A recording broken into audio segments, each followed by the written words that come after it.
Langsung aja kita lanjutin alur Chainsaw Man-nya yang episode ke-14.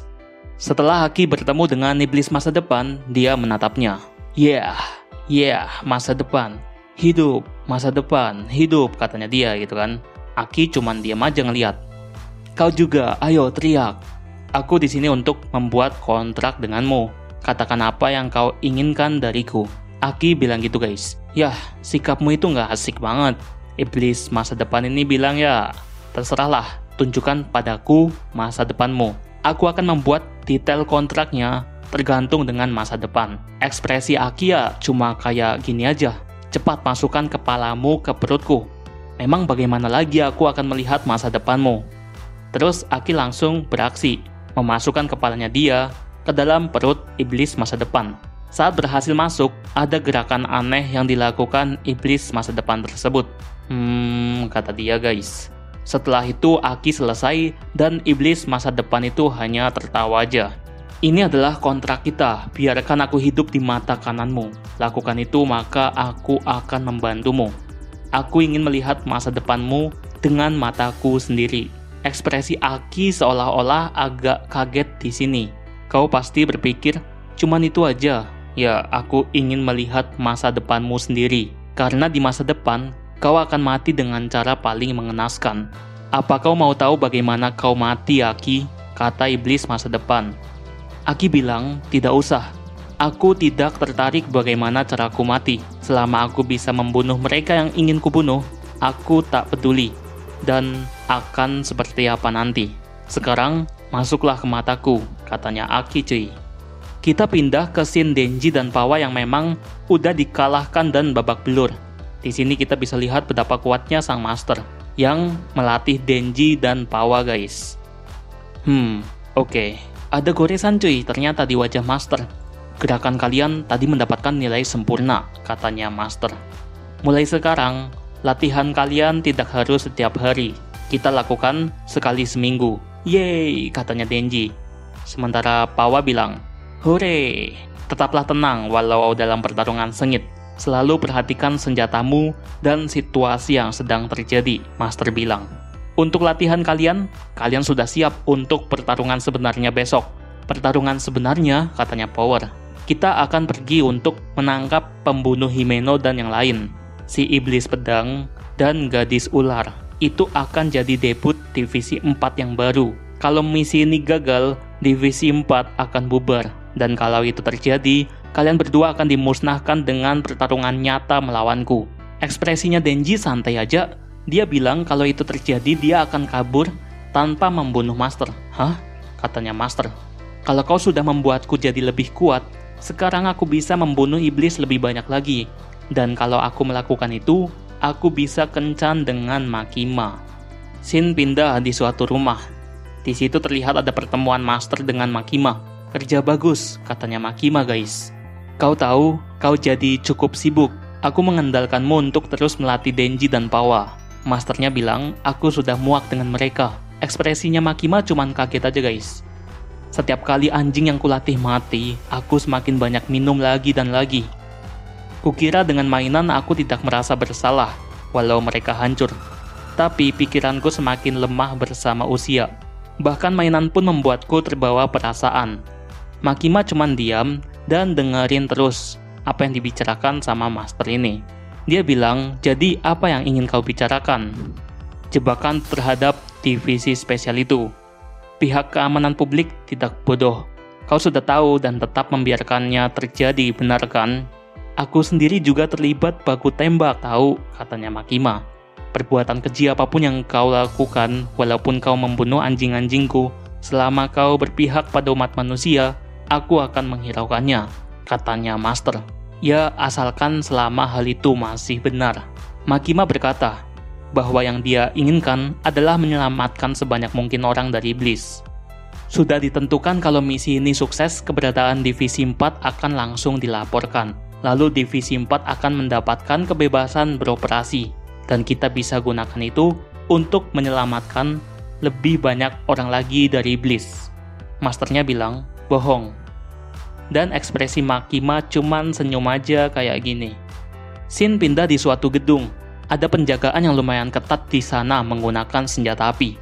Terlihat katana man atau iblis pedang berada di sana lagi duduk. Bos besar akan pindah ke villa. Kalian juga sebaiknya pergi, kata salah satu anak buah di sana. Selama Makima masih hidup, kau tidak akan bisa sembunyi dimanapun di Jepang. Kami sudah bersiap menghadapi musuh di sini.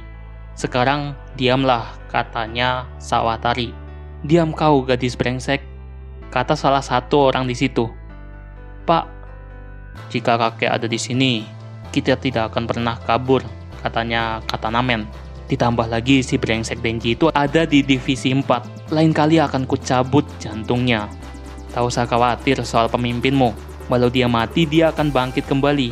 Kalau kau mau tinggal, sebaiknya kau hati-hati jangan sampai tergigit, katanya Sawatari. Tergigit? Bicara apa dia? Kata orang-orang di situ, guys. Senjata rahasia kita ada di bawah tanah. Hadiah perpisahan kakek. Pasukan zombie dari orang yang sampah yang tidak membayar hutang mereka. Manusia yang digigit oleh zombie akan menjadi zombie juga, kata Sawatari. Itulah cara kita menghancurkan divisi 4. Aki, Tendo, dan Kurose sedang berada di mobil. Aku yakin kita nggak bakal ketemu lagi. Jadi mau bertanya sesuatu, kita bakalan jalan-jalan di Tokyo lalu kembali ke Kyoto, katanya Kurose. Kudengar kau mengejar Gandeville. Menurutmu kau bisa membunuhnya? Ekspresinya Aki cuman diam aja. Kau aja kalah dari pria yang membunuh 20 orang dari divisi khusus. Tapi entah bagaimana, kau akan menang melawan iblis itu, meskipun banyak orang di dunia ini. Sebenarnya kami dikacaukan oleh Gandeville dan bergabung dengan Biro karena dendam itu. Tapi kami tidak berhayal untuk membunuhnya. Kalau kau pikir baik-baik, kau bakalan sadar kalau hal ini bisa gila, katanya Kurose, guys. Sejujurnya aku jengkel saat melihatmu. Kau sangat lemah dan kau seolah bertindak seperti tokoh manga. Rasanya sakit sekali sampai aku merinding. Lihat kan, aku merinding. Kau nggak merinding, bodoh, katanya Tendo. Aki cuma diam dan habis itu menjawabnya. Tolong berhenti mengeluhkan semuanya. Kau tinggal diam saja dan perhatikan. Aku tahu, aku tak punya perspektif yang baik akan diriku lagi. Tapi, aku juga tahu kalau tak seperti ini, aku tak bisa melakukan hal yang harus kulakukan. Mobil berhenti, dan kemudian Aki bilang, terima kasih atas tumpangannya. Saat Aki keluar, dia dilempar minuman kaleng. Coca-Cola kayaknya, guys. Aki menangkapnya dan Kurose bilang, kau membuatku kesal, tapi aku akan menyemangatimu. Akan kutinggalkan kau dengan ini. Nggak ada orang normal di dalam divisi khusus, jadi berhati-hatilah. Kemudian Kurose-nya pergi. Di suatu villa, markas Yakuza gitu kan, orang ini bilang, ternyata tamu dari Biro Keamanan Publik. Ya, aku menyajikan teh yang enak dan nggak disangka ternyata Makima yang datang. Dia langsung masuk ke dalam markas bos besar musuh. Terima kasih atas kerjasamanya. Sepertinya anak kami sudah keterlaluan dengan melakukan penembakan di Tokyo.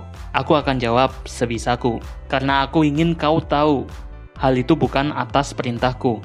Dari yang ku dengar, perempuan bernama Sawatari ini yang memulainya, katanya orang ini, guys. Anak buah kami tertipu untuk melakukan kontrak Gandeville dan perempuan itu sebagai perantaranya. Rincian kontraknya, katanya Makima gitu kan. Karena sudah membayar 20.000 yen, pengontrak akan menerima senjata dan peluru. Iblis itu butuh uang juga ternyata. Sepertinya mereka tak terlalu berbeda dari manusia, sambungnya lagi. Makima bilang dia ingin orang ini menulis seluruh nama semua anggota organisasinya yang melakukan kontrak dengan Gandeville. Oh, baik, tolong masukkan mereka ke dalam penjara juga untuk sementara, agar mereka sadar atas perbuatan mereka. Bukan cuma anggota grupmu, tapi anggota grup lain, katanya Makima.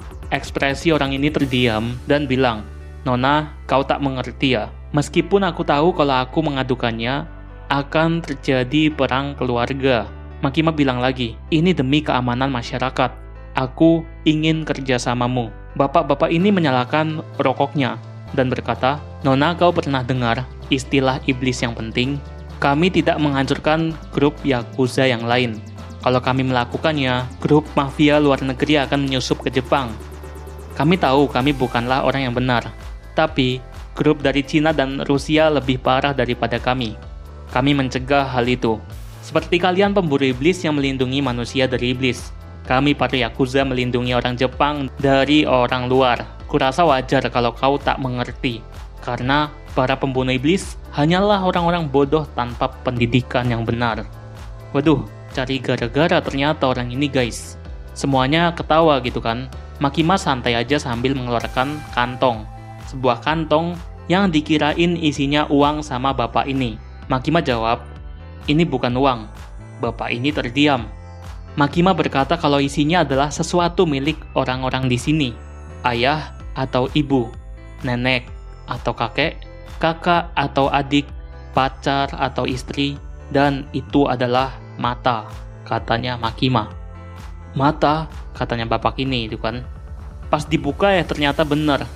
Orang ini kaget bukan main karena memang isinya tidak diduga. Dan ternyata benar yang dikatakan Makima.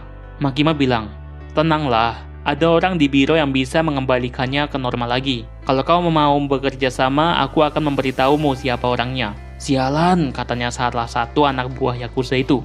Makima cuma ngeliatin doang. Orang ini keluar darah mimisan saking saltingnya. Ternyata bukan cuy. Orang ini kesakitan ternyata, bukan salah tingkah sama mimisan ya. Makima bilang lagi, iblis penting yang kau bicarakan hanyalah alasan untuk membenarkan hal jahat yang kau lakukan. Masyarakat nggak butuh hal itu. Negara akan menangkap iblis secara reguler dan mengikat mereka. Kita pindah ke scene gedung tempat Blood Demon dan Sawatari lagi. Semua pintu gedung kediaman mereka telah dikepung oleh polisi dan skuad ketujuh anti-iblis. Mereka menekan bagian dalam bangunan sampai skuad khusus pertama. Sawatari berkata guys, tujuannya adalah membunuh sebanyak mungkin orang dari biro dan mencuri jantung Denji. Setelah itu kalau kita gunakan ular kita akan bisa kabur. Aku yang akan membunuh Denji, katanya Katanamen. Jangan terlalu panas, katanya Sawatari gitu kan. Di suatu gedung ada master yang memang dia nggak ada rencana apapun. Di hadapan para zombie dia bilang, jejalkan saja semua orang dari divisi khusus ke bangunan itu. Dan di waktu yang sama bersambung. Oke, bakalan langsung dilanjutin di next episode. Stay tune terus di channel ini. Terima kasih.